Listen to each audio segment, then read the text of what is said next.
Memorial High School. This piece is entitled, I Will Not Let an Exam Result Decide My Fate by Sulie Breaks.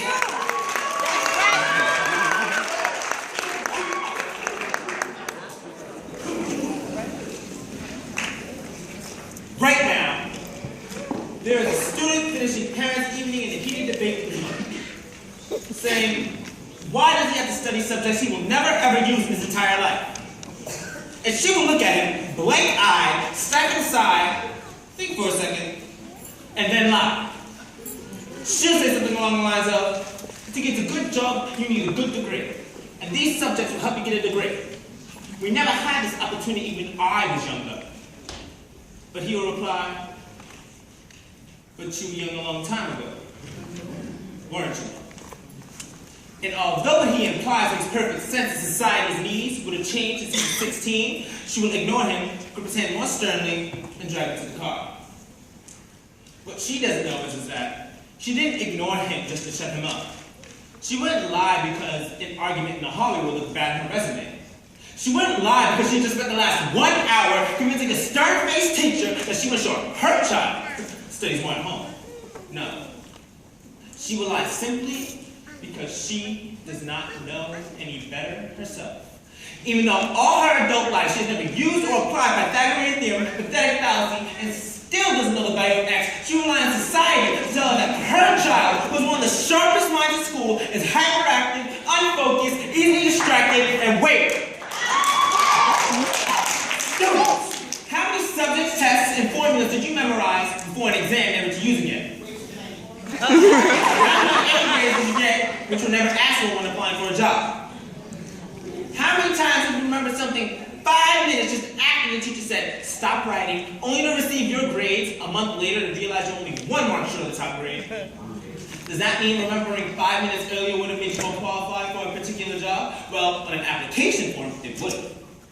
See, we all have different abilities, thought processes, experiences, and genes. So why is a class of individuals tested by the same means? So does that mean Sherelle thinks she's dumb just because she couldn't do a couple of sums? And if this issue is not addressed properly, then it becomes a self-fulfilling prophecy. And each school has the audacity to put policy on equality. The irony. Preach. Exam society's methods are telling you what you're worth, but you can't let society tell you who you are, because the same society that says abortion is wrong and looks down on teenage parents. The same society that promotes sexual looks, hair, as with complexion, with the model on the box have photoshopped with fake lashes and hair extensions, with passes that preach charity but own private jets, emails that preach against greed but are all fat, parents that say they want educated kids but constantly marvel how rich Richard Branson is, governments that say they want peace but endorse wars. They say they believe in the pursuit of higher education and further learning, then why increase tuition fees every single year?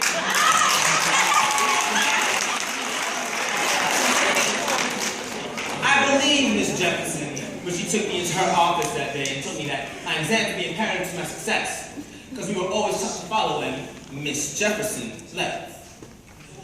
Then I took Jefferson out of the equation, and I learned to think for myself. I realized we were always taught to follow in misled. The irony. Test is for tests, but the final is never final because it never prepares for the biggest test, which is survival. And what I suggest is fairly outlandish, so I don't expect everybody here to understand this, except for the kids that know how it feels to be nowhere than that D or that A that you get on results day, and the ones whose best stories were never good enough for your English teacher because apparently you missed out key little techniques, did not follow the class plan, and the language was too informal for him to understand. But things about having a test, and you fight the urge to express your contempt for partially clenching your fist with only your meatiest finger left protruding in the middle of your hand, and make him aware that Shakespeare was known as the innovator of slang. Or the kid at the back of the class who's like, why am I studying something that don't do my job? When we're confronted with math problems, his eyes come alive. So this one's from my generation. The ones who found what they were looking for Google. The ones who followed their dreams on Twitter.